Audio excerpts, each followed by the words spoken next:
Sejak kecil, seorang anak laki-laki sering bermimpi samar tentang sepak bola. Ia merasa senang melihat gol tercipta saat menonton pertandingan. Suatu hari, ia menyaksikan orang-orang bersorak merayakan ketika seorang pemain bernama Ge Seok berhasil menyamakan kedudukan menjadi 1-1. Ge Seok berlari melintasi lapangan dengan penuh semangat, sementara anak laki-laki itu bermimpi menjadi pemain sepak bola terbaik di dunia. Ia begitu menikmati momen itu. Saat makan malam di rumah, ayahnya bertanya, "Hoyang, apa mimpimu?" Dengan mata berbinar, Hoyang menjawab, "Aku ingin menjadi pemain sepak bola hebat seperti Guk." Ayahnya tersenyum dan berkata bahwa untuk menjadi pemain sepak bola, seseorang membutuhkan bakat. Namun, ia percaya bahwa putranya benar-benar memilikinya. Bertahun-tahun Hoyang yakin bahwa ayahnya benar. Ia merasa berbakat dan percaya diri untuk menjadi pemain sepak bola yang cemerlang. Pada tahun 2002, ia bergabung dengan akademi sepak bola yang sangat menjanjikan. Namun, di tengah latihan, ia tersandung di lapangan, terluka, dan menyadari bahwa ia tidak sebanding dengan anak-anak lain yang telah menjalani pelatihan profesional sejak lama. Ia jatuh dengan canggung, menyentuh kakinya, dan merasa frustasi. Pelatihnya datang menghampiri. Namun, bukannya memberinya semangat, pelatih justru memintanya untuk berlatih terpisah dari kelompok utama. Hal ini mengejutkan Hoyang, karena artinya ia dianggap masih di bawah rata-rata. Ia melihat anak-anak lain berlatih dengan penuh semangat dan mulai merasa seperti menghadapi tembok besar yang sulit ia panjat. Akhirnya, dengan berat hati, ia memutuskan untuk meninggalkan akademi sepak bola dan melanjutkan hidupnya. Sesampainya di rumah, Hoyang tidak bisa menahan air matanya. Ayahnya lalu meletakkan tangan di kepalanya dan berkata dengan lembut, "Setiap bunga mekar dengan waktunya sendiri. Hanya karena tanaman tumbuh cepat, bukan berarti bunganya akan mekar pada saat yang sama." Hoyang terdiam. Ia mulai merenung, bertanya-tanya bagaimana jika ia tidak menyerah. Apakah ia benar-benar memiliki bakat? Jika ia bekerja lebih keras, apakah ia bisa berkembang dan mencapai impiannya? Tahun 2016, di sebuah distrik komersial, seorang pemuda duduk di sebuah kafe, menatap kosong ke depan, merenungkan masa lalunya. Temannya bertanya mengapa ia tiba-tiba berbicara dengan nada serius. Hoyang tersenyum kecil dan berkata, "Aku juga ingin menjadi pemain profesional. Aku tidak ingin menjadi orang yang gagal." Liongsu, temannya, duduk di seberang dan terus berbincang dengannya. Sementara itu, Hoyang mengambil napas dalam, lalu menyesap minumannya, seakan mencoba menelan perasaan yang selama ini ia pendam. Hoyang merasa bahwa seharusnya ia tidak menyerah begitu saja di awal kehidupannya. Ia berpikir, jika saja ia terus bermain sepak bola, mungkin sekarang ia bisa menikmati permainannya. Namun, temannya, Yongsu, menanggapinya dengan skeptis. "Berhenti bicara omong kosong," katanya. "Aku sudah memenangkan Ballon d'Or kalau memang begitu." Hoyang terkejut. Selama ini, ternyata ia terus menyesali keputusannya. Ia menyadari bahwa seharusnya ia tidak menganggap sepak bola hanya sebagai hobi biasa dan tidak berhenti bermain hanya karena menghadapi tantangan. Ia memiliki banyak kesempatan untuk terus maju, tetapi ia malah berulang kali terjebak dalam penyesalan, mengira segalanya sudah terlambat. Dalam hatinya, ia ingin kembali ke masa kecil dan memulai semuanya dari awal. Sambil merenung, ia menyebut dirinya bodoh karena telah menyerah begitu cepat. Saat itu, teleponnya berdering. Temannya mengeluh dan bertanya, "Hei, kau mau main sepak bola sekarang?" Mereka membutuhkan satu orang lagi untuk permainan futsal 4 lawan 4. Hoyang menatap keluar jendela. Hujan turun dengan deras. Namun, setelah berpikir sejenak, ia akhirnya setuju dan menerima undangan tersebut. Ketika mereka tiba di lapangan, Yongsu menyapa semua orang. "Sudah lama sekali," katanya. Orang-orang di sana menyambutnya dengan hangat, mengatakan bahwa akhirnya ia datang. Hoyang melihat ke sekitar dan matanya tertuju pada seseorang, Jung Ho. Begitu pula sebaliknya. Namun, Jung Ho dengan cepat menunjukkan ekspresi ketidaksetujuan dan mengalihkan pandangannya. Hoyang mengenang masa lalu mereka. Yoon Jung Ho adalah pemain yang sangat berbakat, bahkan sempat memenangkan penghargaan Cho Bum-ka sebagai salah satu pesepak bola terbaik di Korea. Banyak orang percaya bahwa ia bisa menjadi penerus Park Ji-hoon. Namun, cedera memaksanya untuk berhenti bermain secara profesional. Sejak dulu, hubungan Hoyang dan Jung Ho memang tidak pernah akur. Jung Ho masih menyimpan dendam, sehingga keduanya hanya saling menoleh sekilas tanpa menyapa. Sementara itu, yang lain mulai berbincang di antara mereka sendiri. Salah satu dari mereka bertanya, kenapa kita masih di luar di tengah hujan? Yang lain menjawab, lapangan indoor penuh. Kita harus bermain cepat. Mereka segera menetapkan aturan. Pertandingan 4 lawan 4, tim pertama yang mencetak 5 gol akan menang. Permainan pun dimulai. Begitu bola menyentuh tanah, seorang pemain muda maju ke depan dengan penuh semangat. Ia memiliki postur yang kuat dan teknik yang baik, karena pernah berlatih di akademi sepak bola terkenal bersama ayahnya. Gerakannya gesit, dan ia memiliki kemampuan menembak yang akurat dari berbagai sudut. Namun, saat ia hampir mencetak gol, Jung Ho dengan sigap memotong bola dan mengambil alih permainan. Ho yang terdiam. Ia menyadari bahwa, meskipun ia dulu pernah berbakat, ia masih belum bisa dibandingkan dengan pemain sekelas Jung Ho. Sementara itu, Jung Ho melaju melewati lapangan dengan cepat, menggunakan penglihatannya yang tajam untuk mengantisipasi pergerakan lawan. Ho yang hanya berdiri diam, memperhatikannya tanpa bereaksi. Tiba-tiba, ia berteriak dengan sekuat tenaga, tetapi Jung Ho sudah memperkirakan situasi ini sebelumnya. Dalam pertandingan melawan tim sepak bola berkaliber tinggi, seorang pemain berhasil mencuri bola dari kaki Jung Ho dan dengan percaya diri berkata bahwa ia akan menerobos pertahanan lawan. Suara keras bergema di seluruh lapangan. Jung Ho membawa bola ke depan Yan dan menatapnya tajam dengan senyum mengejek. Tingkat kelulusanmu terlalu rendah, katanya sambil menendang bola dengan penuh tenaga. Bola itu mengenai kaki Yan dan keluar lapangan, menyebabkan lemparan ke dalam. Merasa kesal, Yan mengulurkan tangannya dan menarik kaus Jung Ho, memperingatkannya agar tidak menjadi sombong. Namun, rekan satu timnya segera mencoba menahannya agar tidak terjadi pertengkaran. Yongsu berusaha menenangkan situasi, sementara Jung Ho dengan santai berkata bahwa ia akan membiarkan insiden itu berlalu. Namun, ia menekankan bahwa bola tetap keluar setelah mengenai kaki Yan, sehingga lemparan tetap menjadi miliknya. Saat akhirnya terlepas dari genggaman rekan-rekannya, Yan menatap Jung Ho dengan tajam. Salah satu pemain lain menyebut Jung Ho sebagai pengecut, tetapi ia hanya berjalan ke sisi lapangan untuk mengambil bola. Hari itu, cuaca sangat buruk, dengan langit yang bergemuruh dan udara dipenuhi listrik statis. Saat Yan berjalan mengambil bola di garis samping, tiba-tiba sebuah kilat menyambar punggungnya. Ia terjatuh, tubuhnya bergetar akibat sengatan listrik yang begitu kuat. Ia menjerit kesakitan, tidak percaya dengan apa yang baru saja terjadi.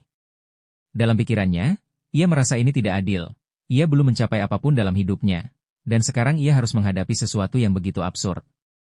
Saat kesadarannya mulai memudar, ia mempertanyakan apakah ini nyata. Rasa takut menyelimuti pikirannya, membayangkan kemungkinan dirinya akan mati begitu saja. Ia berteriak ke dalam kehampaan, menuntut agar hidupnya dikembalikan. Ia terus mengulang kalimat itu, seolah-olah berharap ada yang mendengarnya. Namun, sesuatu yang aneh terjadi. Ia mulai sadar bahwa tubuhnya masih utuh, tidak ada luka atau tanda-tanda terbakar. Bahkan pakaiannya tetap rapi. Tiba-tiba, suara tawa menggema dari belakangnya. Ia berbalik dan melihat sebuah portal besar yang mengarah ke jurang yang gelap.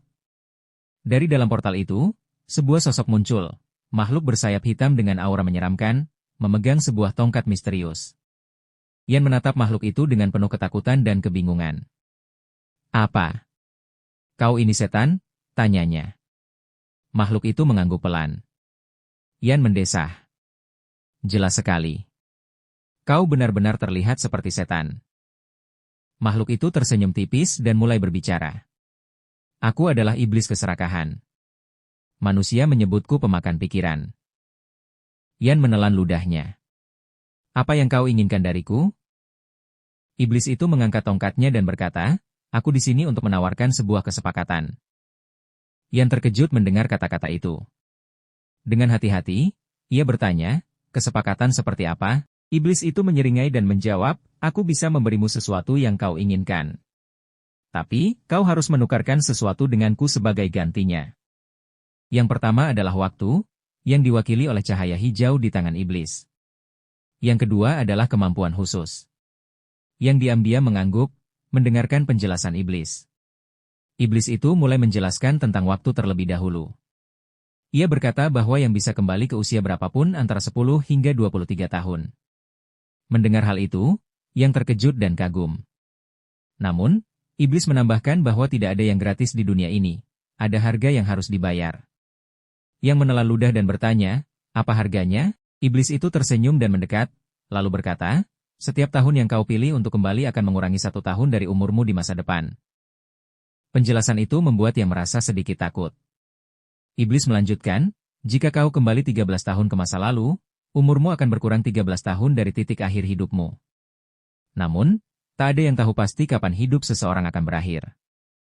Yang tertawa kecil, mencoba meredakan ketegangannya. Selama aku tidak kehilangan rambutku atau mengalami hal aneh lainnya, sepertinya ini bukan masalah besar, katanya santai. Lagi pula, manusia bisa hidup hingga 100 tahun, jadi masih ada banyak waktu. Lalu, ia bertanya tentang kemampuan khusus yang dijanjikan iblis. Iblis menjawab, aku akan memberimu kekuatan untuk memiliki segalanya yang kau inginkan. Yang mengerutkan kening. Apa maksudmu? Iblis itu menjelaskan lebih lanjut, kekuatan ini memungkinkanmu untuk mengambil bakat orang lain dan menjadikannya milikmu sendiri. Yang terdiam, merenungkan apa yang baru saja didengarnya. Bisa mengambil bakat orang lain? Sulit untuk memahami konsep itu hanya dengan kata-kata. Tapi jika benar, ini berarti ia bisa mendapatkan kemampuan luar biasa yang sebelumnya mustahil baginya. Ia menatap iblis dengan curiga dan bertanya, bukankah ini lebih seperti hadiah gratis daripada kesepakatan? Iblis hanya tersenyum, mengangkat tangannya, lalu bertanya, jadi, berapa tahun yang ingin kau ambil kembali? Yang terkejut dan tertawa kecil. Ini gila, tapi kalau ini nyata. Aku ingin kembali. Tiba-tiba, ia terbangun. Ia melihat ke bawah dan terkejut, tubuhnya lebih kecil. Ia berdiri di ruang tamunya, melihat sekeliling dengan perasaan tidak percaya. TV sedang menyala, menampilkan berita tentang seorang pemain sepak bola terkenal, Park Ji-sung, yang baru saja ditransfer ke klub Eropa. Yang terdiam.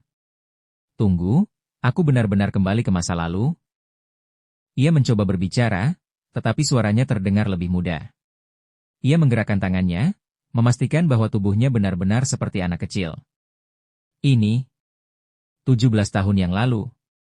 8 Agustus 2002. Yang merasa gelombang emosi melanda dirinya. Ia baru saja kembali ke masa di mana semua impiannya masih bisa diwujudkan. Ia mengepalkan tangannya erat.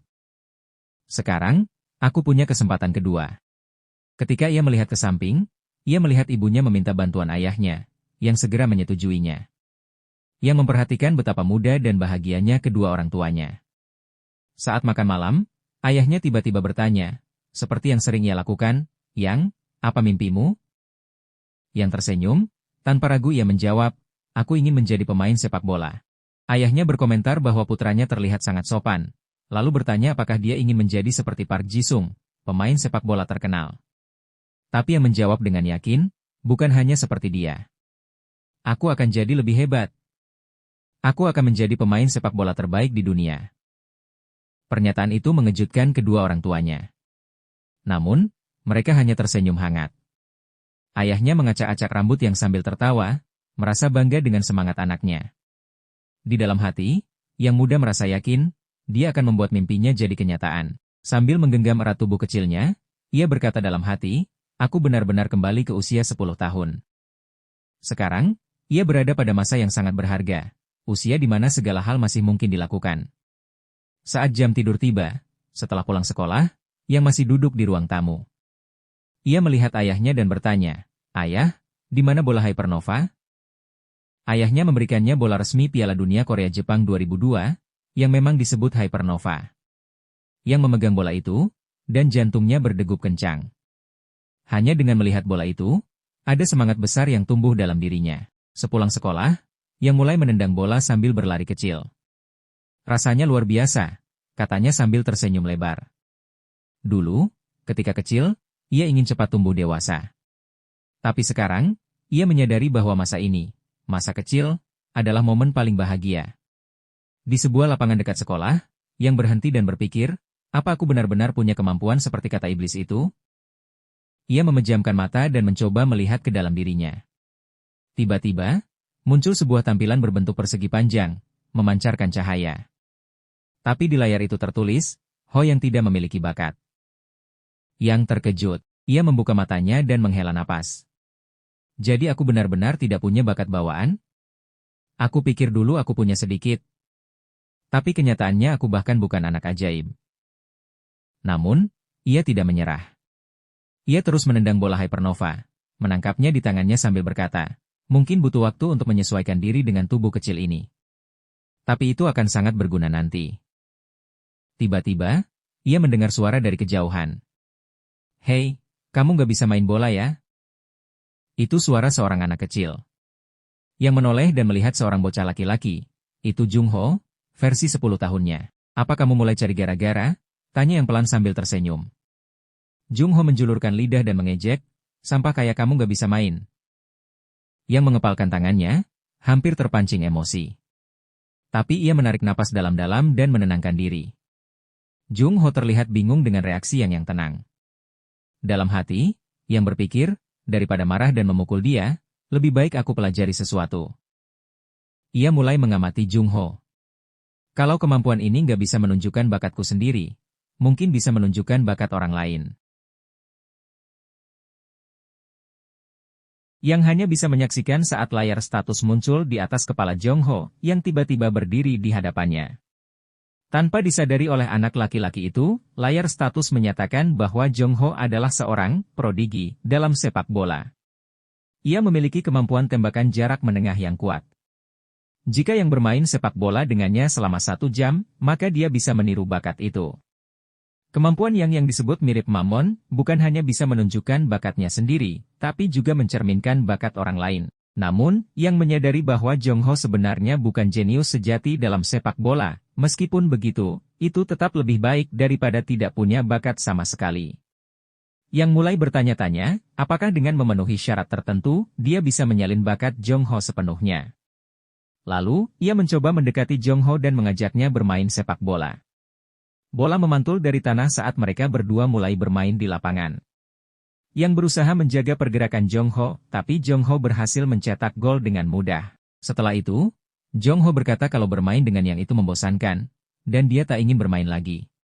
Bagi Yang, itu adalah kritik yang cukup pedas, apalagi datang dari seseorang yang dianggap ajaib dalam sepak bola. Tapi, ia tak terlalu memikirkannya. Ia tahu, selama mereka sudah bermain lebih dari 1 jam, syarat untuk menyalin bakat sudah terpenuhi. Ia pun memilih untuk menyalin bakat sepak bola milik Jung Ho. Saat itu juga, layar status sistem yang mendeteksi bakat muncul dan mulai memperlihatkan hasilnya. Sekarang, layar menunjukkan bahwa yang telah memperoleh bakat dari seorang jenius sepak bola. Ia merasa bersemangat karena kini ia setara dengan Jung Ho.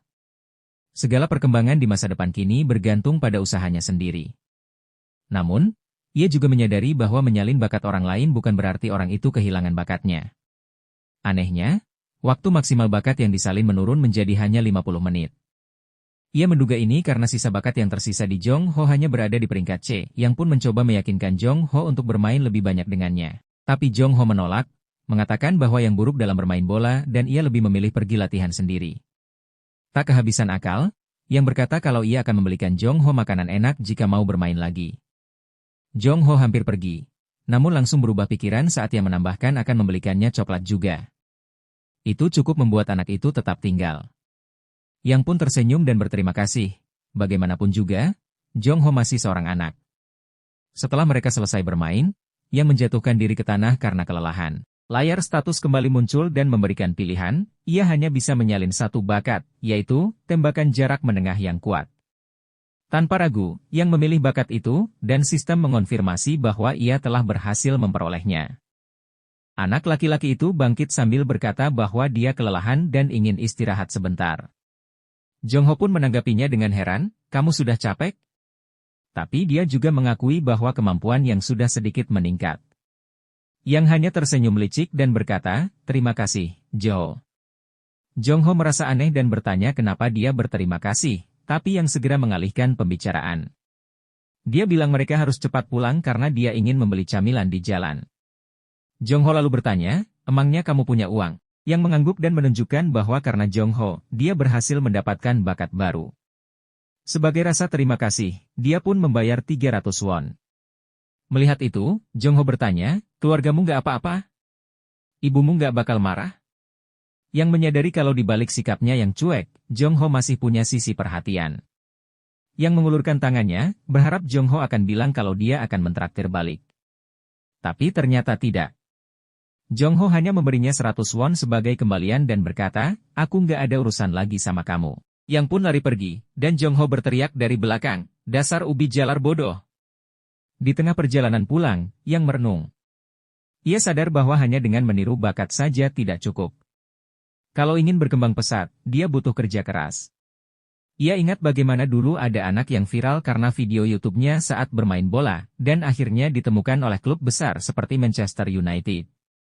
Meski di zamannya belum ada YouTube, masih ada cara lain untuk tampil, yaitu lewat acara TV. Dia teringat pada sebuah program pengembangan pemain muda yang dulu pernah tayang saat Piala Dunia. Lewat program itu, lebih dari 10 anak berhasil menjadi pemain profesional. Salah satunya bahkan jadi bintang dan dikontrak oleh klub Spanyol, Valencia. Namanya Lee Kang-shil. Itu adalah kesempatan emas, dan Yang memutuskan, dia akan mencobanya. Ia pun memanggil ayahnya yang sedang duduk membaca, dan berkata, aku mau ikut syuting acara Fly Shoot Dory. Ayahnya bingung, Fly Shoot apa? Ibunya juga bertanya, itu acara apaan? Yang lalu menunjuk ke komputer dan membuka sebuah artikel berita. Ia menunjukkan informasi tentang acara Fly Shoot Dory, program pengembangan pemain muda di Korea. Audisinya dimulai tanggal 3 September dan terbuka untuk anak-anak usia 8-10 tahun. Acara itu bahkan melibatkan pelatih profesional dan penyanyi terkenal seperti Kim Jong-kook. Ayah dan ibunya terdiam sejenak, lalu melihat Yang dengan heran. Tapi tak lama kemudian, mereka tertawa kecil. Ibunya berkata, kamu kelihatan bersemangat sekali. Ayahnya pun tersenyum dan menambahkan, kalau itu yang kamu mau, ayah dukung sepenuhnya. Waktu terus berlalu hingga akhirnya hari audisi pun tiba, Sabtu, 3 September. Lokasinya berada di lapangan utama milik Asosiasi Sepak Bola Korea. Para juri sudah berkumpul dan bersiap menilai. Salah satu dari mereka berkata bahwa hanya akan ada 8-10 anak yang lolos seleksi. Karena itu, mereka harus benar-benar fokus pada siapapun yang terlihat menonjol. Namun, salah satu juri lain mempertanyakan, apa kita nggak akan mempertimbangkan anak-anak lain yang mungkin juga punya potensi? Salah satu pelatih, Kim Jong-kook, yang juga dikenal sebagai penyanyi dan kini menjadi bagian dari tim pelatih Fly Shoot Dory, hanya mengangguk. Pelatih lain, HJ, setuju, dan berkata, akan lebih baik kalau kita juga memberi kesempatan pada mereka yang menarik perhatian, walaupun belum tentu terbaik saat ini. HJ lalu bertanya apakah Kim Jong-kook akan menguji beberapa anak secara langsung, dan ia mengangguk setuju. HJ menyebut bahwa momen ini juga akan direkam sebagai bagian dari promosi acara, agar lebih menarik bagi penonton. Namun, ia juga mengingatkan, kita jangan terlalu fokus pada Kim Jong-kook, ya. Tujuan utamanya tetap memilih anak-anak terbaik. HJ bertanya-tanya apakah Kim Jong-kook benar-benar paham apa yang dimaksud dengan memicu minat penonton, dan Kim Jong-kook menjawab, aku akan berusaha sebaik mungkin. Setelah itu, HJ berdiri dan mengajak para juri untuk mulai menilai langsung dari lapangan, ingin melihat apakah ada anak yang benar-benar layak diperhatikan. Di sisi lain, Yang berdiri bersama para peserta lainnya. Ia memperhatikan sekeliling, termasuk salah satu anak yang menunduk sambil mengucapkan terima kasih kepada panitia. HJ mulai mencatat, ada anak yang pemalu, 2 anak yang kelihatan antusias bermain, 1 yang sangat sopan, 1 anak perempuan, 2 anak lucu, dan 1 anak laki-laki yang cukup tampan. Ia menyimpulkan, sepertinya sudah cukup menarik. Kemudian, HJ bertanya kepada Kim Jong-kook tentang seorang anak laki-laki yang sedang tampil di lapangan saat itu. Kim Jong-kook menjawab, tendangannya bagus, tapi belum menonjol dibanding yang lain. HJ mengangguk, baiklah, kita pantau lagi lain kali. Lalu, giliran Yang tiba.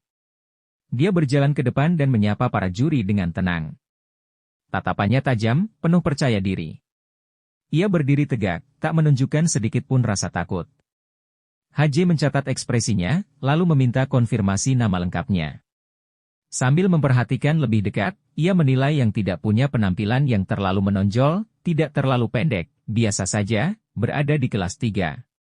Usianya sesuai, tapi tidak ada keunikan yang langsung mencuri perhatian. Yang hanya berdiri diam, menunggu instruksi. Dalam hati, HJ menyadari, sejauh ini, tak ada yang membuat anak ini jadi topik hangat. Ia pun bertanya, kamu suka sepak bola? Yang menjawab dengan mantap, aku sangat suka sepak bola. Produser lalu bertanya, kalau begitu, bisa tunjukkan satu bakat yang paling kamu kuasai? Tanpa ragu, Yang mengangguk dan mulai menyiapkan bola di depan kakinya. Tapi sebelum dia sempat memulai, HJ menyela, kamu boleh tunjukkan kemampuan apapun, tidak harus sepak bola. Namun, Yang hanya menjawab tegas, sepak bola adalah keahlianku. Aksi yang langsung membuat para produser penasaran. Ia mulai menendang bola ke atas, melakukan juggling dengan sangat stabil menggunakan sepatu sepak bolanya. HJ dan Kim Jong-kook terlihat terkesan. Lalu, Yang menaikkan level permainan. Ia menendang bola lebih tinggi dengan lututnya, lalu mengontrolnya dengan tumit dan sisi kakinya, menciptakan gerakan yang lincah dan penuh teknik. Para juri langsung terpukau melihat kontrol bola anak laki-laki itu. Lalu, dengan percaya diri, Yang menutup aksinya dengan heading, memukul bola dengan kepalanya. Salah satu penonton di sekitar berkomentar, anak ini pasti sudah banyak latihan. Bola pun berhenti tepat di atas kepala Yang sebelum ia menjatuhkannya dengan tenang ke tanah. Jelas, ini bukan kemampuan yang muncul begitu saja. Semua itu adalah hasil dari latihan keras selama sebulan terakhir. Di lapangan, di bawah terik matahari, dengan lutut yang sampai gemetar karena kelelahan. Ia bertanya-tanya, apakah ini hasil dari tubuhnya yang dulunya berusia 24 tahun dikombinasikan dengan bakat anak ajaib yang baru ia tiru? Setelah menyelesaikan aksinya, ia menghentikan bola dengan penuh gaya. Kim Jong-kook langsung bertanya kepada salah satu staf, apa mungkin anak ini benar-benar jenius sepak bola? Staf tersebut menjawab, sepertinya iya, tapi kita harus melihat lebih jauh. Kim Jong-kook pun berdiri dan mengumumkan, kita akan melakukan satu tes sederhana. Ia lalu bertanya kepada Yang, kamu percaya diri? Yang tidak langsung menjawab. Ia hanya balik bertanya, tes seperti apa?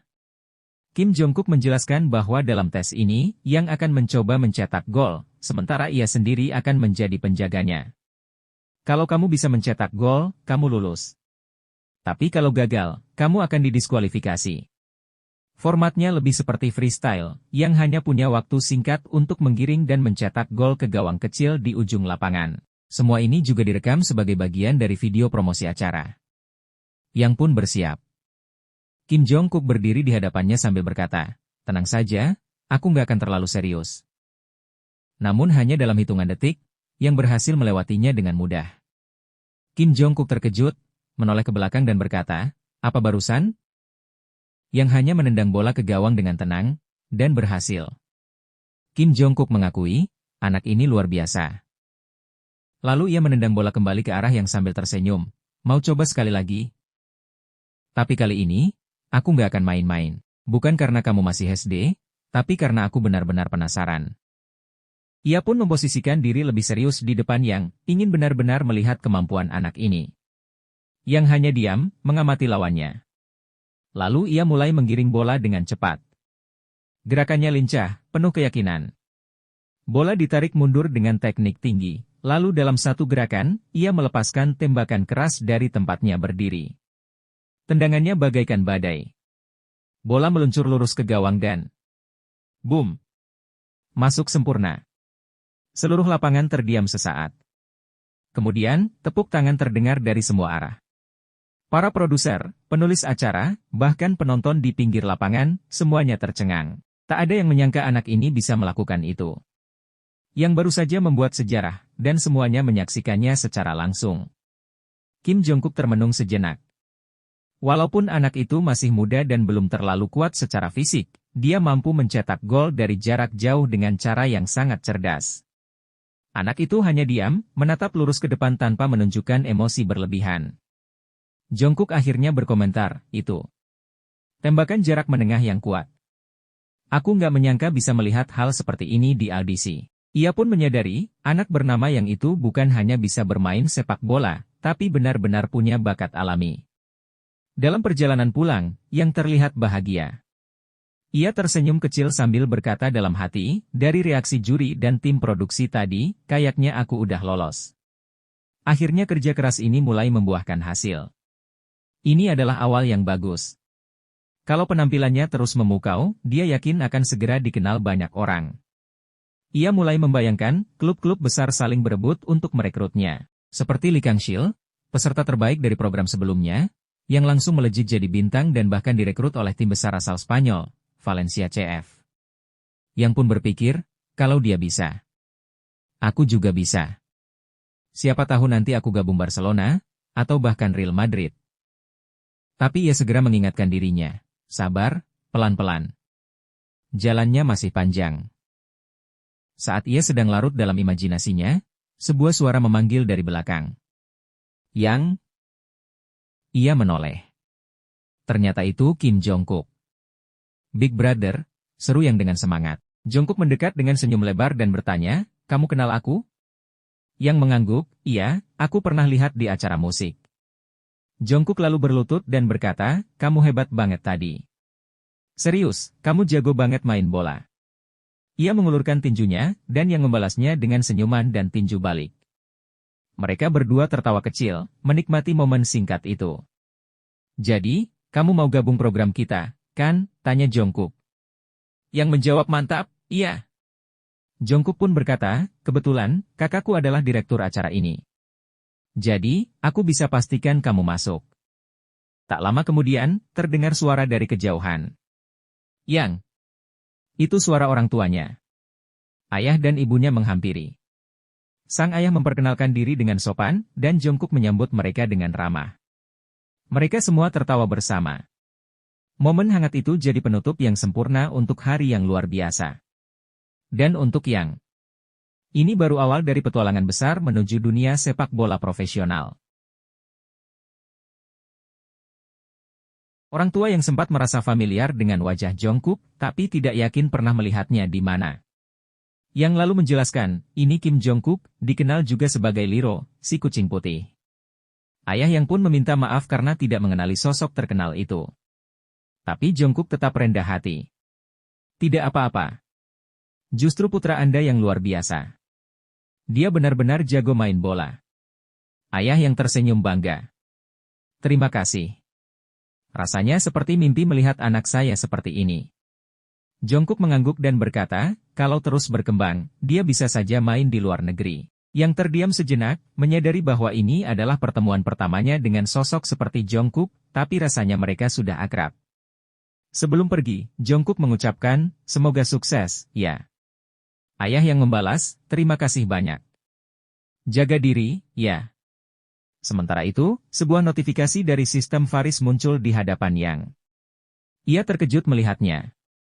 Ternyata, jika ia berlatih bersama Jong-kook selama lebih dari 60 menit, ia bisa meniru dua bakat sekaligus, otot terpahat, peringkat C. Pita suara penyanyi, peringkat C. Yang sempat bingung. Loh, kok nggak ada bakat sepak bola sih? Lalu ia memanggil Jong-kook yang hampir pergi. Yong. Jong-kook menoleh, ya. Boleh tanya sesuatu? Kamu tahu suplemen protein yang bagus? Pertanyaannya membuat Jong-kook terkejut sejenak, tapi kemudian ia tertawa kecil. Kamu masih terlalu muda buat suplemen, tapi nggak apa-apa kalau sekadar tahu. Mau aku jelasin? Yang mengangguk dengan semangat. Ia tahu ini kalimat khas Jong-kook yang sering dikatakan ke penggemar, dan sekarang itu terjadi langsung di depannya. Lalu ia meminta satu hal lagi. Bisa ajari aku beberapa latihan juga? Jong-kook tersenyum lebih lebar. Bisa. Sini, aku tunjukin. Ia mulai menjelaskan beberapa teknik latihan dan menunjukkan botol protein, lalu memberikan satu kepada Yang. Setelah itu, Jong-kook juga mengajarinya teknik lari yang benar. Sementara mereka berlatih, notifikasi Faris kembali muncul. Kali ini memberitahu bahwa Yang telah memilih untuk meniru bakat otot terpahat. Yang merasa tubuhnya sedikit lebih kuat. Ini bukan bakat sepak bola, tapi tetap berguna. Tak lama kemudian, ayahnya datang dan mengucapkan terima kasih kepada Jong-kook. Jong-kook tersenyum dan berkata, senang bisa membantu. Kalau boleh tahu, ada yang bisa saya lakukan sebagai balasan? Jong-kook tersenyum sambil berkata bahwa dia juga menikmati waktunya. Ia tak punya rencana khusus, hanya rutin berolahraga. Tapi kali ini terasa istimewa, karena dia senang dikelilingi anak-anak. Terlebih lagi, ini adalah pertama kalinya ada anak yang benar-benar menunjukkan minat pada kesehatan dan kebugaran. 2 minggu pun berlalu sejak sesi latihan mereka. Suatu pagi, ayah yang menerima telepon penting. Setelah menutup telepon, ia langsung tersenyum lebar dan mengangkat putranya sambil berkata, kamu berhasil, nak. Yang terkejut, ayah, kenapa tiba-tiba? Ayah barusan dapat konfirmasi. Kamu lolos. Sambil memutar-putar tubuh putranya kegirangan, ayahnya tertawa, kamu dipilih untuk ikut syuting Dory. Yang langsung melompat kegirangan. Serius? Jadi, 16 September 2002, nama yang resmi masuk daftar peserta pemotretan program Dory. Ia melonjak-lonjak kegirangan dan mengucapkan selamat pada dirinya sendiri. Ayahnya menambahkan, ibumu sampai kaget dengar kabarnya. Mereka bahkan akan kasih uang kehadiran. Sambil masih mengangkat anaknya, ayahnya bercanda, Ho yang bakal jadi selebriti, nih. Harusnya kita mulai fan club, ya. Ibunya tertawa, tapi yang cuma ingin satu hal, main sepak bola. Aku nggak peduli soal iklan atau fan club. Yang penting, aku bisa main bola. Bagi Yang, ini adalah pencapaian pertamanya sejak kembali ke masa lalu. Untuk pertama kalinya juga, ia akan tampil di TV, dan bukan sebagai figuran, tapi sebagai bagian dari pemeran utama. Ia membuka tas ranselnya dan mengangkat bola sepaknya. Ini kesempatanku, gumamnya. Kesempatan buat nunjukin kemampuan ke dunia. Sambil memegang bola, ia menutup matanya dan membayangkan dirinya sedang bermain di stadion besar, Wembley, Old Trafford, Camp Nou, bahkan Santiago Bernabeu. Senyum mulai terukir di wajahnya. Matanya tajam, penuh semangat. Aku akan kembali. Setelah bermain sepak bola, ia berlari keluar rumah, penuh semangat. Baginya, program TV itu bukan tujuan utama. Yang paling penting adalah satu hal, keterampilan. Bagi setiap anak yang bermimpi jadi seperti Messi atau Ronaldo, impian besar selalu dimulai dari dasar. Ia ingin mencetak hat-trick, tapi ia sadar, tubuhnya sekarang belum sanggup mewujudkannya. Kenapa? Karena ia masih kurang dalam satu hal penting, dasar-dasar permainan. Salah satu keterampilan dasar terpenting dalam sepak bola adalah kemampuan menjaga bola tetap melayang di udara tanpa jatuh ke tanah, alias juggling. Itu butuh gerak kaki yang tepat, keseimbangan, konsentrasi, dan tentu saja, latihan yang konsisten. Langkah-langkah kecil mulai membawa yang menuju impiannya. Ia mulai juggling bola dengan penuh semangat, bertekad melakukannya selangkah demi selangkah. Meski napasnya mulai berat, dia tidak merasa lelah, karena ia bisa merasakan kemampuannya meningkat setiap hari. Inilah bukti bahwa bakatnya di dunia sepak bola bukanlah kebetulan. Ia bahkan memutuskan untuk melakukannya 100 kali lagi. Sore harinya, Yang pergi ke lapangan untuk melatih stamina. Karena baginya, sepak bola adalah pertarungan ketahanan fisik. Tak peduli seberapa hebat teknik atau tembakanmu, tanpa stamina, semuanya sia-sia. Tapi ia juga tahu batasannya. Ia tidak memaksakan diri. Selesai latihan, Yang rebah di atas rumput dengan napas terengah-engah, kedua lengannya terbuka lebar menatap langit. Aku sudah 8 putaran hari ini, katanya dalam hati. Sambil menatap langit, pikirannya mengarah ke acara shoot. Dory. Aku pasti bisa menaklukkan audisinya. Sejak itu, Yang bertekad menjalani pola hidup baru. Ia tidur lebih awal, bangun pagi, dan mulai hari dengan peregangan selama 30 menit untuk meningkatkan fleksibilitas tubuh. Dengan tinggi 170 cm, ia yakin suatu hari bisa mencapai 180 cm jika terus menjaga rutinitas ini. Setiap hari sepulang sekolah, ia latihan sepak bola di lapangan. Ia makan makanan bergizi dan menjaga pola hidup sehat. Semua demi satu tujuan, menjadi lebih baik. Hari demi hari berlalu, hingga tanpa terasa, hari audisi shoot Dory akhirnya tiba. Cahaya kamera mulai berkilau. Anak-anak terlihat antusias dengan seragam lengkap. Mereka siap. Yang berdiri dengan sedikit malu saat kamera menyorotnya. Salah satu pelatih menghampirinya dan bertanya, "Kamu baik-baik saja?" Yang mengangguk sambil tersenyum. Pertandingan evaluasi pun akan segera dimulai. Mereka akan bertanding melawan Akademi Sepak Bola Changkun, tim yang dikenal sebagai raksasa sepak bola Korea. Pemain top dari akademi, Haeunjae, mendekati pelatih Cho. Pelatih Bumka memanggilnya dan bertanya, "Kamu yakin mau langsung habis-habisan dari awal?" Pelatih tahu, jika mereka menekan lawan sejak awal, skor bisa menjadi 20-0. Tapi mereka juga sadar, ini adalah pertandingan penting. Jika anak-anak langsung kalah besar dari awal, semangat mereka bisa runtuh. Dan penonton pun akan kehilangan harapan. Namun pelatih juga percaya bahwa dengan usaha dan latihan yang konsisten, anak-anak ini bisa menciptakan keajaiban. Jika mereka menang, cerita ini bisa menghangatkan hati seluruh negeri, katanya. Di sisi lain, pelatih J melihat ke arah Yang. Ia tahu, video promosi yang telah viral. Bocah dari kota kecil itu, dengan nama Hoyong, mulai jadi perbincangan. Ada rumor bahwa Kim Jong-kook telah memperhatikannya. Sesuatu yang bahkan membuat pelatih Jae mulai memfokuskan perhatian pada anak itu. Kalau anak ini benar-benar bersinar hari ini, ini bisa jadi momen yang mengubah segalanya, pikirnya. Jika sebuah gol ajaib tercipta, tendangan yang luar biasa dari seorang anak, begitu sempurna hingga terasa tak nyata. Tapi, mungkinkah itu terjadi lagi? Karena seberbakat apapun seorang pemain, sepak bola tetaplah permainan tim. Dan lawan mereka kali ini bukan tim sembarangan, mereka menghadapi Changchun FC, salah satu tim elit dari Akademi Sepak Bola terbaik, Chobam-ka. Meski ada harapan besar pada Yang, pelatih Jo sempat bertanya-tanya. Apakah ekspektasi ini terlalu tinggi? Tak lama, para produser memberi isyarat bahwa pertandingan siap dimulai. Anak-anak pun berkumpul di tengah lapangan, berjabat tangan dengan lawan mereka. Penonton bersorak, penuh antusias. Dua komentator, Chai Suwon dan Kim Bon-jin, mulai memandu jalannya pertandingan. Kami berada di Yongan City Soccer Center, tempat yang akan menjadi saksi bentrokan dua tim luar biasa. Shodori melawan FC Chobam, tim yang dikenal mendominasi sepak bola remaja. Kim Bon-jin menambahkan, pertandingan ini memang berat, tapi ini adalah ujian sekaligus pelajaran berharga. Wasit melempar koin ke udara dan Shodori akan memulai dengan bola pertama. Anak-anak bersorak, bangga karena bisa memulai pertandingan. Penonton ikut berkomentar, anak-anak ini benar-benar menggemaskan. Peluit tanda dimulainya pertandingan pun berbunyi. Shodori melawan FC Chobam dimulai. Bola berpindah tangan, dan saat berada di tengah lapangan, Yang tiba-tiba mengambil keputusan yang tak terduga. Dia menarik napas, menatap gawang. Lalu menendang bola dengan kuat ke arah belakang. Tendangannya melambung melewati semua pemain tanpa ada yang bisa bereaksi. Penjaga gawang pun hanya bisa terpaku, bola langsung masuk ke gawang. Gol! Stadion terdiam sejenak, lalu meledak dalam sorak-sorai. Komentator pun terkesima, tak bisa berkata apa-apa. Apa yang baru saja terjadi? Ia mencetak gol dari tengah lapangan, hanya beberapa detik setelah pertandingan dimulai.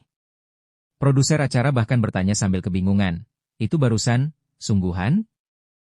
Yang berlari ke arah kamera, sambil tersenyum penuh percaya diri. Anak-anak lain menatapnya, tak percaya dengan apa yang barusan mereka saksikan. Chai menyuruh kameramen untuk fokus, jangan sampai kehilangan momen ini. Fokus terus, yang lalu melompat sambil melakukan selebrasi khas, menunjukkan bahwa dia bukan hanya berbakat, tapi juga tahu cara menikmati sorotan kamera.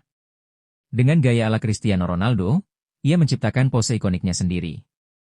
Komentator menyimpulkan, pemain muda, Hoyong, baru saja melakukan sesuatu yang luar biasa, melepaskan tembakan dari tengah lapangan langsung ke gawang lawan. Hal seperti ini, jarang terjadi, apalagi oleh anak seusianya. Sebuah momen legendaris baru saja lahir.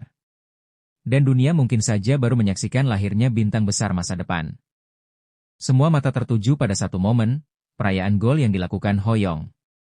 Para komentator bersemangat menyampaikan bahwa pose selebrasinya seakan menuntut kemenangan dan menunjukkan kepercayaan diri luar biasa. Sementara itu, kiper tim lawan, Chum, masih terdiam. Ia tak percaya apa yang baru saja terjadi. Apa dia benar-benar anak 10 tahun? Itu tendangan yang belum pernah ia lihat sebelumnya. Tak jauh dari sana, seorang pelatih dan mantan anggota DPR yang juga mantan pemain liga profesional, Lee Sang-won, mengamati dengan serius. Sebagai legenda sepak bola Korea, ia tahu, apa yang barusan terjadi bukan hal biasa. Tendangannya luar biasa. Keseimbangannya bagus, dan melihat tubuhnya yang kecil, seharusnya dia tak punya kekuatan sebesar itu. Menurutnya, apa yang dilakukan Hoyong adalah hasil dari bakat alami, bukan semata-mata latihan. Sebagian besar anak-anak tak akan memahami teknik seperti ini. Dan tak semua bisa mempelajarinya. Hoyong memang dilahirkan untuk bermain sepak bola. Ia punya sesuatu yang istimewa. Namun, pertandingan terus berjalan. Tim lawan, Chobam FC, menunjukkan bahwa mereka adalah tim elit. Pemain mereka, Kedong, mencetak gol ketiganya, dan di babak kedua, skor melebar menjadi 8-3. Tak lama kemudian, skor berubah lagi. 11 gol tercipta dari Chobam FC tapi Shodori tidak sepenuhnya tertinggal. Kerja sama tim mereka mulai membaik. Jika mereka terus berlatih dan meningkatkan strategi, mereka bisa menjadi tim yang tangguh. Sementara itu, Hoyong terengah-engah di tengah lapangan. Ia menganalisis situasi dalam hati. Lapangan ini memang kecil, hanya 1/6 ukuran stadion normal. Tapi dengan 6 lawan 6, area untuk setiap pemain jadi sangat luas. Aku benar-benar kehabisan napas. Salah satu temannya memperlihatkan lengannya dan berkata, "Lihat tendanganmu tadi. Sepak bola itu menyenangkan, ya?" Namun di sisi lain, seorang anak laki-laki menangis setelah terkena bola di wajah. Seorang gadis menyarankan agar dia beristirahat dulu. Hoyong memandang mereka dan tersenyum tipis. Ini wajar. Tak semua anak punya kekuatan tubuh dewasa sepertiku. Meskipun dia punya keunggulan fisik, dia tahu. Tanpa kemampuan dan kerja keras, bakat saja tidak cukup. Hanya tersisa 3 menit di babak kedua. Bola kembali dimainkan. Chong melepaskan tendangan ke arah depan, bola hampir sampai di kaki Kong yang sedang berlari kencang. Tapi tiba-tiba, Hoyong berhasil merebut bola. Dia berlari ke depan, menggiring bola tanpa ragu. Namun saat dia menatap ke lapangan, dia menyadari sesuatu yang berbeda. Hoyong mulai menggiring bola ke depan, tapi sesuatu terasa berbeda kali ini. Beberapa pemain lawan mulai bergerak cepat menutup jalurnya. Mereka tidak hanya menghadangnya, mereka menandainya dengan ketat. Dari pinggir lapangan, pelatih Wu memberikan instruksi tegas, "Tandai nomor 7. Jangan beri dia ruang sampai babak kedua selesai." Ia tahu. Hoyong adalah ancaman utama mereka.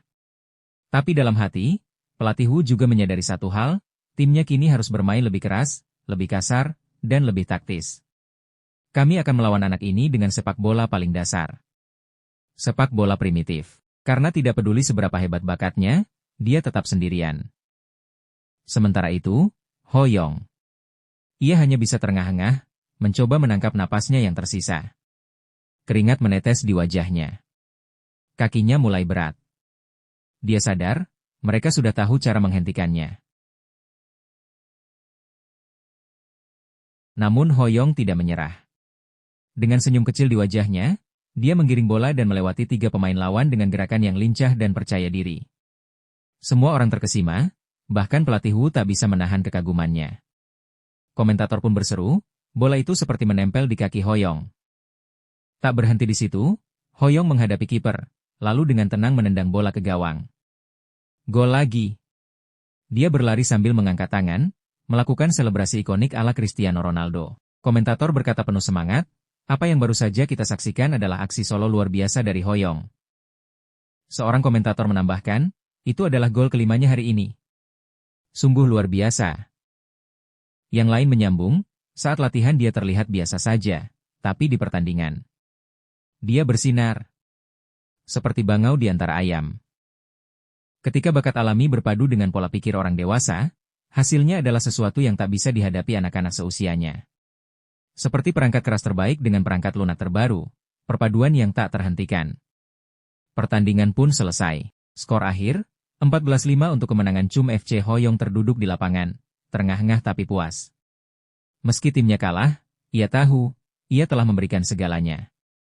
"Aku tidak menyesal," katanya pelan. "Ini adalah sepak bola yang sesungguhnya." Di sisi lapangan, seorang reporter mendekat dan berbicara ke kamera, "Chum FC mungkin menang. Tapi tidak diragukan lagi, pemain terbaik hari ini adalah Hoyong, yang mencetak 5 gol sendirian." Reporter pun bertanya pada Hoyong, "Bagaimana perasaanmu sekarang?" Hoyong berpikir sejenak. Lalu menjawab dengan polos, "Aku masih lapar." Sontak semua tertawa, karena jawabannya mengingatkan pada seorang pelatih legendaris Korea yang membawa tim ke perempat final Piala Dunia 2002. Setelah itu, Hoyong berlari ke arah ibunya yang menunggu di pinggir lapangan. Ia memeluknya erat. Ibunya tersenyum dan berkata, "Kamu hebat sekali. Sekarang, kamu mau makan apa malam ini?" Hoyong menjawab dengan semangat, "Ayam. Tapi aku mau yang setengah pedas dan setengah goreng." Namun sebelum mereka pergi, seseorang mendekat. Itu adalah Sang Woo, pelatih dari Chobum FC. Wajahnya serius namun bersahabat. Ia menyapa Hoyong dan ibunya. "Halo, saya Sang Woo. Saya melatih anak-anak di Chobum Football Academy." Ibunya langsung mengenalinya. Oh, saya pernah melihat Anda di TV. Sang Woo tersenyum, lalu menatap Ho Yong sambil berkata, kamu luar biasa di lapangan hari ini. Melihatmu bermain. Jujur, saya merinding. Ho Yong hanya bisa tersenyum dan mengangguk pelan. Hari ini, dia sudah membuktikan siapa dirinya. Pelatih Sang Woo tampak teringat masa mudanya yang penuh semangat saat melihat Ho Yong bermain. Ibunya pun membisikkan kepada Ho Yong, ayo, ucapkan terima kasih pada tuan itu.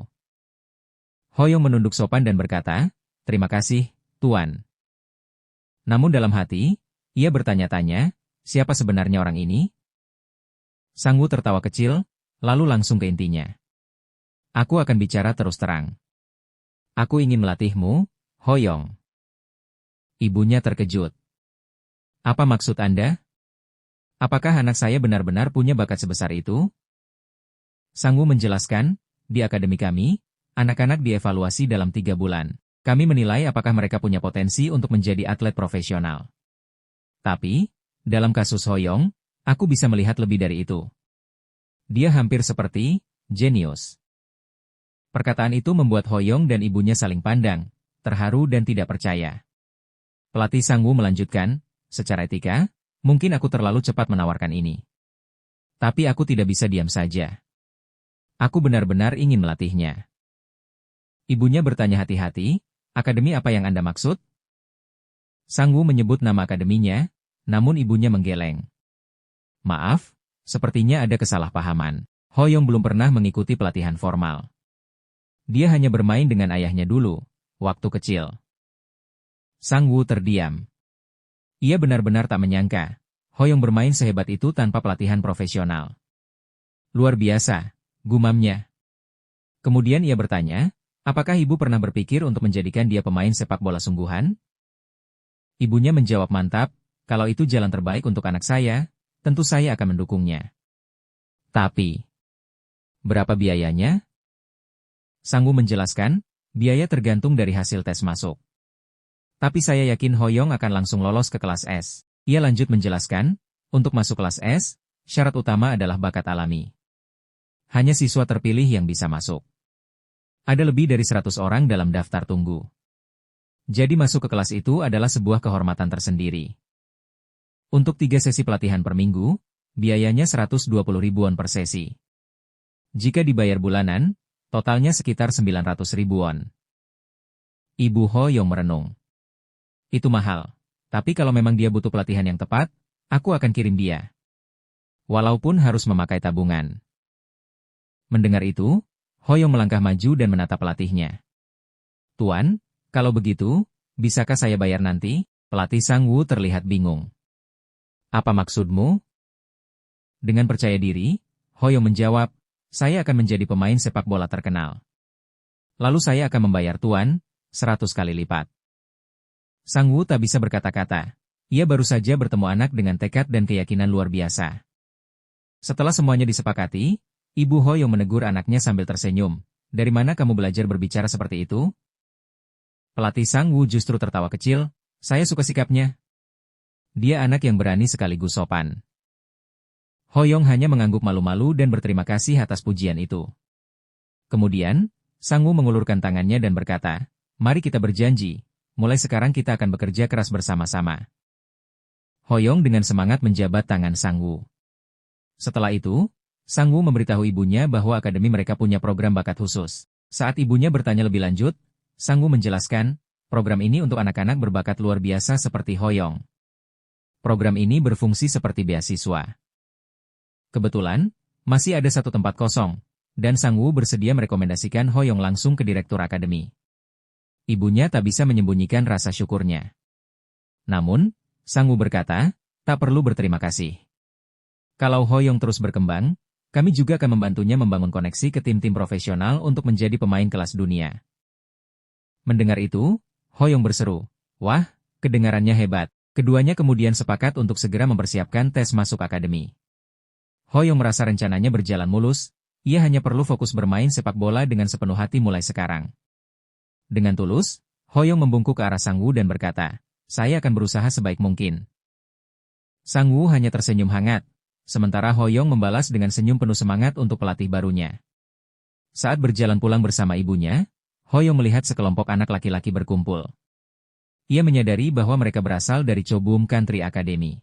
Hoyong berpikir, kenapa banyak anak berbakat di sana?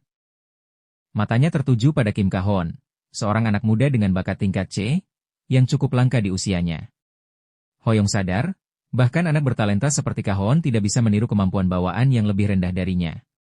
Ia membatin, levelku sebagai anak ajaib sudah tinggi. Bahkan, Yun Jung-ho, yang disebut-sebut sebagai Taman Kecil Yowido, pun sangat mengesankan. Tapi aku harus terus berkembang.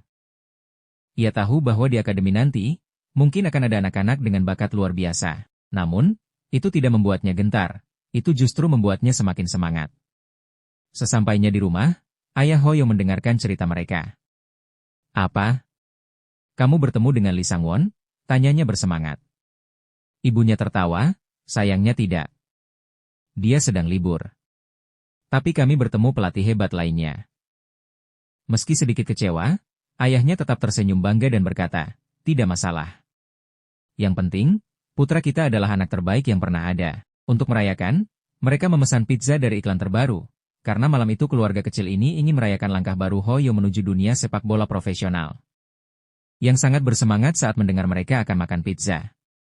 Ia mengatakan bahwa mereka hampir tidak pernah makan di luar. Ibu yang berkomentar bahwa aroma pizzanya sangat harum, dan ayah yang menyuruhnya untuk makan banyak. Dulu, saat yang ingin makan pizza, ia tidak berani meminta karena tahu kondisi keuangan keluarga mereka. Tapi di kehidupan ini, dia bertekad untuk sukses dan bisa membalas kebaikan orang tuanya. Dengan semangat, Yang meraih sepotong pizza dan langsung menyadari betapa lezat rasanya. Ia bertanya-tanya apakah rasanya lebih enak karena dirinya masih muda, atau karena nostalgia masa lalu. Yang tidak bisa berhenti makan. Saat ayahnya bertanya apakah pizzanya benar-benar enak, Yang dengan penuh semangat menjawab bahwa rasanya luar biasa, dan memuji orang tuanya sebagai yang terbaik. 9 hari kemudian, program Dory tayang di NBS. Tawa, emosi, dan kelucuan anak-anak di acara itu membuat keluarga yang terharu saat menontonnya. Ayah yang mengucapkan selamat kepadanya dan mengatakan bahwa mereka menerima kabar dari pelatih akademi, yang diterima sebagai siswa khusus, yang terkejut sekaligus tersenyum bahagia. Tapi tak lama kemudian, ibunya memanggil ayah yang dengan nada panik. Saat bertanya apa yang terjadi, ibunya menunjukkan bahwa putra mereka, Yang, sudah memiliki fan cafe di internet. Ayah yang duduk di depan komputer, terkejut melihat bahwa hanya dalam sehari setelah acara Dory tayang, fan cafe yang sudah memiliki lebih dari 200 anggota. Mereka sangat bangga melihat begitu banyak orang mendukung Yang. Namun, saat mereka membaca lebih jauh, mereka juga menemukan komentar negatif. Beberapa orang memuji Yang sebagai harapan baru sepak bola Korea, terutama setelah kejayaan tahun 2002. Namun ada juga yang sinis, menuduh acara Dory hanya rekayasa untuk menciptakan pahlawan baru, dan bahkan menyebarkan rumor bahwa Yang adalah anak dari keluarga kaya yang menyokong program tersebut. Ayah yang marah membaca komentar tersebut, tapi ibunya menenangkan, mengatakan bahwa itu hanya rasa iri dari orang lain. Yang juga setuju, mengatakan bahwa kecemburuan adalah hal biasa, dan dia tidak akan membiarkan komentar negatif itu mempengaruhinya. Ayah Yong tampak terkesan ketika membahas kabar tersebut. Yong pun menyadari bahwa menerima komentar negatif adalah hal biasa bagi para selebriti, terutama atlet. Namun, komentar yang dia baca cukup membuatnya kesal. Seseorang meragukan kemampuannya sejak pertandingan pertama bersama Cho Bum-kung, bahkan menyebutnya tidak akan mampu mencetak gol. Dalam hati, Yong bertekad untuk membungkam semua keraguan itu. Keesokan harinya, Yong pergi ke Akademi Sepak Bola Cho Bum-chun. Di sana, dia mengamati para pemain muda yang berlatih dengan penuh semangat. Beberapa dari mereka menunjukkan bakat tingkat prodigi. Yong memperhatikan kemampuan mereka dalam melewati pertahanan dan menembakkan bola dengan akurasi luar biasa. Melihat semua itu, dia merasa semakin tertantang. Banyak pemain berbakat di sana, dan Yong merasa sudah saatnya ia memilih jalannya sendiri, memperkuat keterampilan yang telah menjadi senjatanya. Sementara itu, di sisi lain lapangan, ibunya datang untuk mendukung. Ia membawa adik Yong, yang dengan polosnya mengamati sang kakak bermain bola. Ibu Yong tampak bangga melihat putranya mengendalikan bola dengan dada, menunjukkan teknik yang matang. Tak lama, seorang wanita mendekati Ibu Yong. Ia dengan ramah menyapa, menyebut betapa lucunya adik Yong, dan mengatakan bahwa ini pertama kalinya ia melihat Ibu Yong di akademi. Wanita itu tampak terkejut karena Ibu Yong terlihat begitu muda dan cantik, bahkan berbeda dari yang ia bayangkan setelah melihatnya di TV. Percakapan berlanjut. Wanita itu penasaran, bertanya apakah Yong pernah belajar sepak bola secara profesional. Ibu Yong menjelaskan bahwa semua yang Yong pelajari adalah hasil bermain bersama ayahnya sejak kecil, tanpa pelatihan formal dari akademi sebelumnya. Rasa penasaran wanita itu belum habis. Ia bertanya tentang pekerjaan ayah Yong, menduga bahwa mungkin ia seorang pemain sepak bola atau pemilik perusahaan besar. Namun, dengan tenang, ibu yang menjelaskan bahwa suaminya hanya seorang manajer di perusahaan semikonduktor. Wanita itu terus mencari tahu, menanyakan bagaimana mereka membayar biaya pelatihan yang mahal. Ibu yang menjawab dengan bangga bahwa yang mendapatkan beasiswa berkat kemampuannya yang luar biasa, sehingga seluruh biaya ditanggung penuh oleh akademi. Mendengar itu, wanita tersebut terdiam. Ia seolah tersadar bahwa kemampuan Yong bukan sekadar kebetulan, melainkan hasil dari bakat sejati. Tanpa berkata apa-apa lagi, ia berbalik dan pergi, meninggalkan Ibu Yong yang tetap berdiri dengan senyum penuh kebanggaan. Sementara itu, Ibu Yong merenung. Menurutnya, memiliki suami yang kaya memang membanggakan, tapi membesarkan anak yang baik jauh lebih berharga. Di lapangan, Yong terus mengejar bola, menunjukkan perkembangan pesat. Sang Wol, sang pelatih, memperhatikan betapa keterampilan Yong telah meningkat drastis hanya dalam waktu 10 hari. Namun, kemajuan cepat ini bukan tanpa risiko. Dalam dunia sepak bola, banyak pemain muda berbakat seperti Meridon yang gagal saat transisi ke tim senior, karena praktik nyata dan teori permainan sangatlah berbeda. Jika Yong tumbuh tanpa keseimbangan yang tepat, bakat luar biasanya bisa saja sia-sia. Untungnya, di kelas S, Yong mendapatkan pelatihan terbaik dari para pelatih top. Ia mulai mendalami dasar-dasar penting, teknik mencegah cedera, memahami posisi di lapangan, hingga gerakan dasar dalam pertandingan. Misalnya, saat menghadapi duel fisik, Yong diajarkan untuk mengutamakan penggunaan bahu agar bisa menguasai bola lebih dulu. Tak hanya itu, Yong juga belajar tentang pentingnya gerakan tanpa bola, atau off-ball movement. Pelatih mengajarinya bahwa setelah berlari, ia harus terus bergerak, tak peduli ke arah mana. Kebiasaan ini akan membentuk insting dan posisi yang tepat di lapangan, kunci untuk mencetak gol. Yong memahami bahwa dengan tujuan yang jelas dalam bergerak, ia bisa meminimalkan gerakan yang sia-sia dan mendapatkan keuntungan saat bertanding. Yong pun merenung. Awalnya ia berpikir sepak bola hanyalah soal menggiring bola dan menendang, tapi kini ia sadar bahwa permainan ini jauh lebih kompleks. Gerakan tanpa bola, penempatan posisi, dan membaca permainan, semua itu menjadi bagian penting yang ia pelajari di akademi. Di sisi lain, akademi dipenuhi bakat-bakat luar biasa. Beberapa pemain mulai bersiap untuk berlatih tendangan bebas. Yong, yang tak mau ketinggalan, merasa terdorong untuk menantang salah satu pemain berbakat, Bayon, yang terkenal dengan tendangan bebasnya yang kuat. Tantangannya sederhana namun sulit, mencetak 3 gol dari 5 kesempatan. Dengan penuh fokus, Yong mengambil tantangan itu. Ia berhasil mencetak gol, membuat Bayon terjatuh ke tanah, dan memenangkan uji tanding tersebut. Anak-anak lain di akademi pun berdecak kagum. Setelah keberhasilannya, Yong mulai berpikir lebih jauh. Ia bertanya-tanya apakah bisa mengembangkan teknik tendangan melengkungnya menjadi knuk lebal, tembakan tanpa putaran yang sulit ditebak. Ia sadar, jika terus berlatih dan menjaga fokus, ia bisa memperdaya siapapun di lapangan. Dalam hatinya, Yong bertekad untuk selalu membuka mata, mencari teknik-teknik baru yang bisa memperkuat permainannya di masa depan.